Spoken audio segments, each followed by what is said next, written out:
Good morning दोस्तों। देखो, कल अपन ने पढ़ा था डीएनए के बारे में तथा जेनेटिक्स का इंट्रोडक्शन पढ़ा था। अगर हम इसके बाद देखें तो अपना टॉपिक आता है आरएनए। अगर आरएनए का सबसे पहले पूरा नाम देखा जाए तो इसका पूरा नाम आता है राइबो न्यूक्लिक एसिड अर्थात अम्ल। अब देखो, सेम कंडीशन अपन को किस में याद रखनी है? आरएनए में। अपन ने डीएनए में देखा था कि जो पहला वर्ड था डीऑक्सीराइबोस था, वो तो क्या था? डीएनए के अंदर पाई जाने वाली शुगर। और दूसरा न्यूक्लिक एसिड कौन सा पार्ट था? प्रोटीन वाला पार्ट था। इसी प्रकार अगर अपन देखें तो आरएनए के अंदर जो ये राइबो है, ये राइबोज के रूप में किसके रूप में पाया जाता है? शर्करा के रूप में पाया जाता है, अर्थात शुगर के रूप में पाई जाती है। तो आपसे प्रश्न पूछा जाए कि आरएनए के अंदर कौन सी शुगर पाई जाती है, तो शुगर क्या हो जाएगी? राइबोज हो जाएगी। कौन सी शुगर पाई जाती है? राइबोज। अब सेम कंडीशन इसके अंदर है कि जो डीऑक्सीराइबोज शर्करा थी वो भी कितने कार्बन से बनी हुई थी? 5 कार्बन से। और 5 कार्बन के कारण इसको किस नाम से जाना जाएगा? पेंटोज शर्करा के नाम से जाना जाएगा। किस नाम से जाना जाएगा? पेंटोज शर्करा के नाम से। और डीएनए के अंदर जो डीऑक्सीराइबोज शर्करा पाई जाती है वो भी कौन सी पाई जाती है? पेंटोज शर्करा पाई जाती है। तो पहला प्रश्न तो अपना यहां से क्लियर होता है कि डीएनए और आरएनए दोनों के अंदर पेंटोज शर्करा पाई जाती है, लेकिन डीएनए के अंदर किस रूप में है? डीऑक्सीराइबोज के रूप में। और आरएनए के अंदर किस रूप में पाई जाती है? केवल राइबोज के रूप में पाई जाती है। इसके बाद अगर नेक्स्ट पॉइंट देखें तो जो आरएनए है इसका खोजकर्ता अथवा सबसे पहले अध्ययन का, स्टडी का श्रेय दिया जाता है एक फ्रेडरिक मिशर नाम के साइंटिस्ट हैं। फ्रेडरिक मिशर, ठीक है। इनको क्या कहा जाता है? आरएनए का खोजकर्ता कह दिया जाता है। लेकिन इन्होंने क्या किया था? आरएनए के बारे में सबसे पहले क्या किया था? अध्ययन किया था। इसीलिए इनको आरएनए का क्या मान लेते हैं? खोजकर्ता। इसके बाद अपन ने देखा था कि जो डीएनए था वो कैसा पाया जाता है? द्विकुंडलित पाया जाता है, डबल हेलिक्स पाया जाता है। लेकिन आरएनए अधिकांश क्या होता है? एकल कुंडलित होता है। कैसा पाया जाता है? एकल कुंडलित। लेकिन कुछ जीव ऐसे पाए जाते हैं जिनके अंदर आरएनए कैसा भी होता है? द्विकुंडलित भी पाया जाता है। तो डीएनए तो केवल कैसा पाया जा रहा था?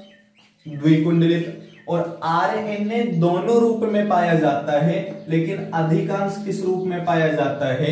एकल कुंडलित पाया जाता है। सिंगल हेलिक्स अधिकांशतः होता है, लेकिन कुछ जीवों में ये डबल हेलिक्स मॉडल के रूप में भी क्या होता है?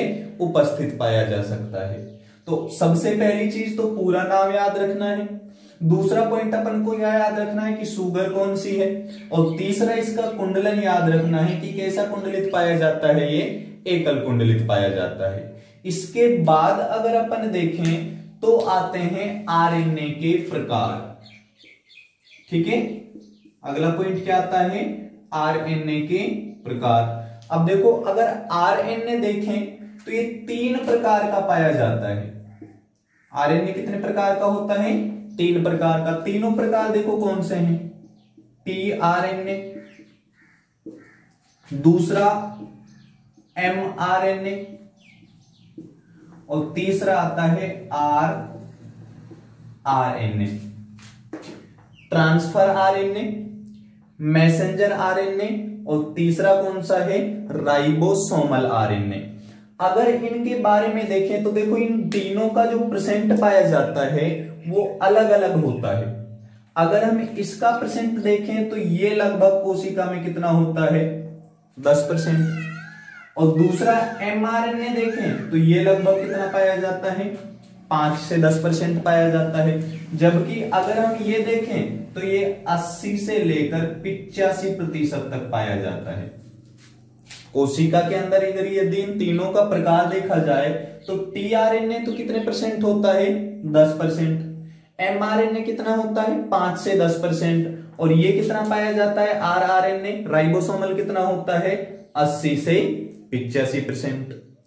अब एक चीज याद रखना, इनमें से जो एमआरएनए है ये क्या है, सबसे बड़ा। ये क्या होता है, सबसे बड़ा आरएनए है और सबसे ज्यादा इंपॉर्टेंट भी यही है। प्रश्नों के आधार पर अगर अपन देखें कि प्रश्न सबसे ज्यादा किससे पूछे जाते हैं, तो सबसे ज्यादा प्रश्न किससे पूछे जाते हैं, एमआरएनए से। वो अभी पढ़ेंगे क्यों पूछे जाते हैं। इसके बाद अगर हम देखा जाए इसमें, तो जो आरआरएनए होता है इसका काम एक ही होता है, क्या करना, प्रोटीन का संश्लेषण, सिंथेसिस ऑफ प्रोटीन। क्या काम करता है, प्रोटीन का संश्लेषण का कार्य करता है।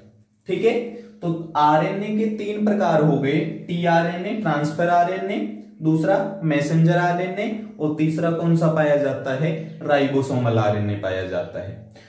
पहला 10% है, एमआरएनए 5% पाया जाता है और आरआरएनए है जो कितने परसेंट पाया जा रहा है, 80 से 85% पाया जाता है।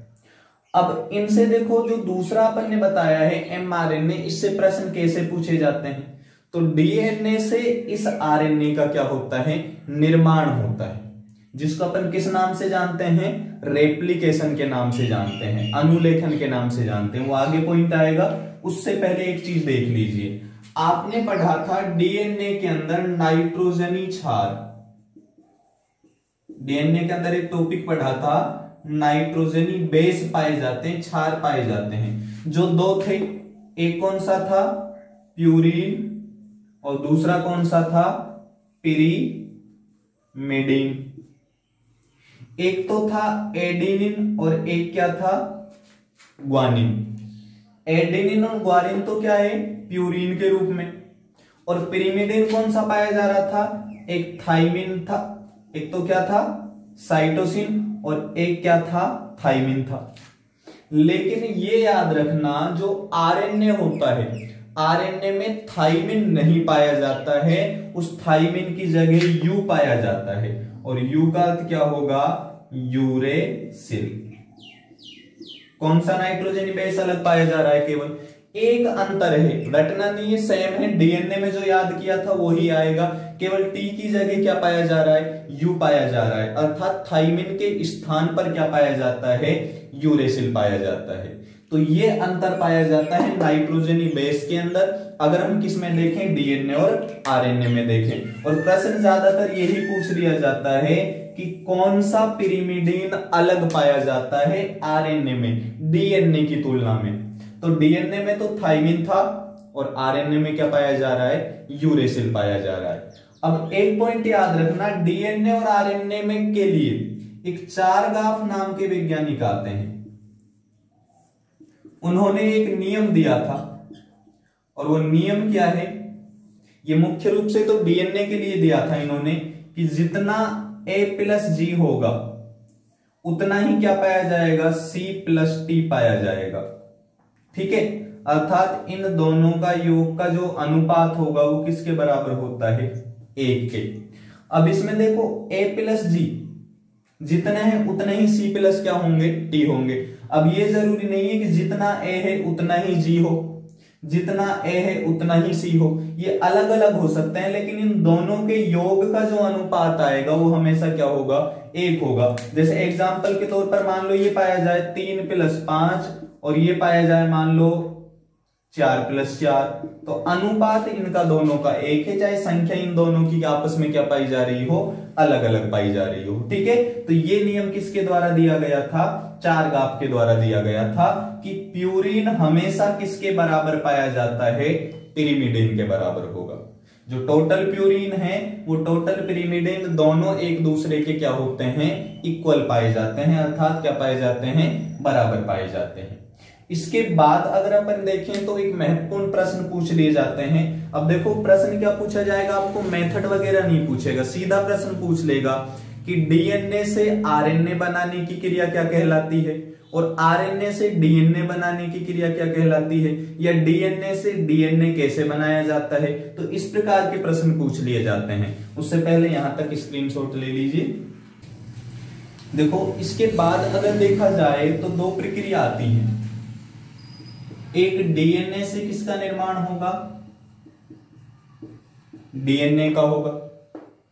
एक डीएनए से ही किसका निर्माण होगा, आरएनए का निर्माण होगा। और एक प्रक्रिया आती है आरएनए से किसका निर्माण होना, डीएनए का निर्माण होना। अब इन तीनों को देखो किस नाम से जाना जाता है। इस प्रक्रिया को तो कहा जाता है रेप्लिकेशन, रेप्लिकेशन, ठीक है, पुनरावृत्ति। इसको तो किस नाम से जाना जाएगा, पुनरावृत्ति के नाम से जाना जाता है।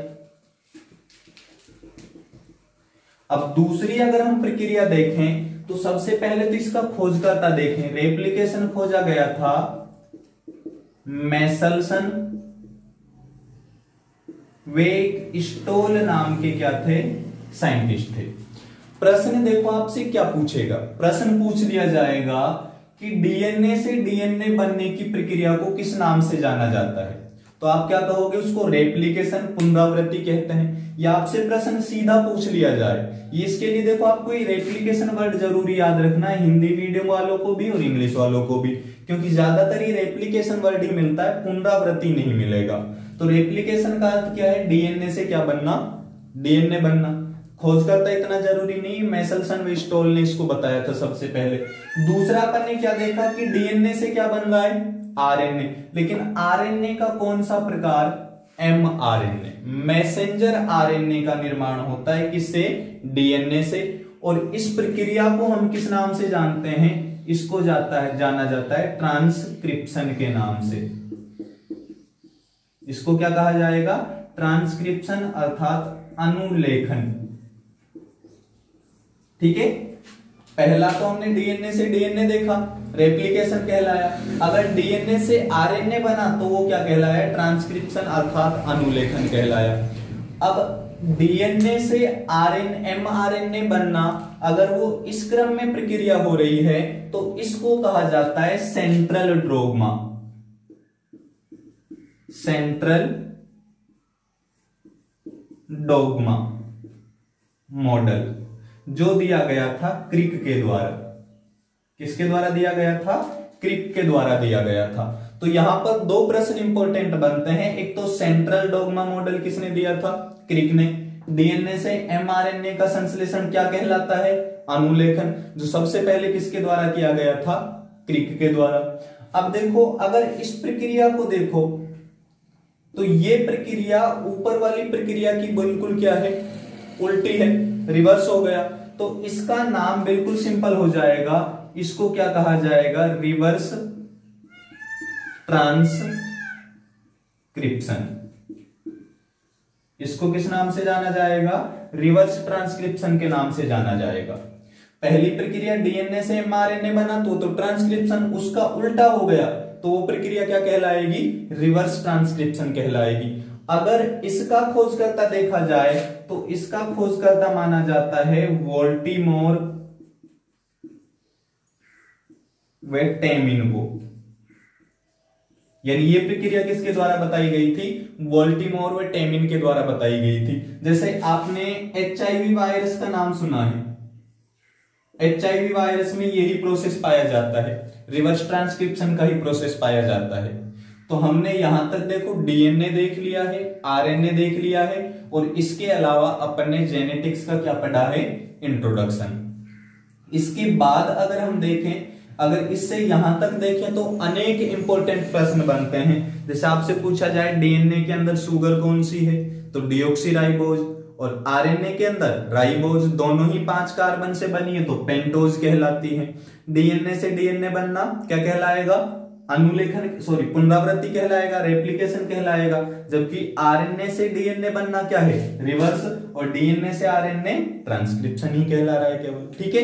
इसके अलावा देखें तो डीएनए और आरएनए में कौन सा नाइट्रोजनी बेस का अंतर था कि टी की जगह आरएनए में क्या पाया जाता था, यू, अर्थात यूरेसिल पाया जा रहा है। तो ये कुछ अंतर पाए जा रहे हैं और इसी तरह से इस टॉपिक से संबंधित क्या पूछे जाते हैं, प्रश्न पूछे जाते हैं।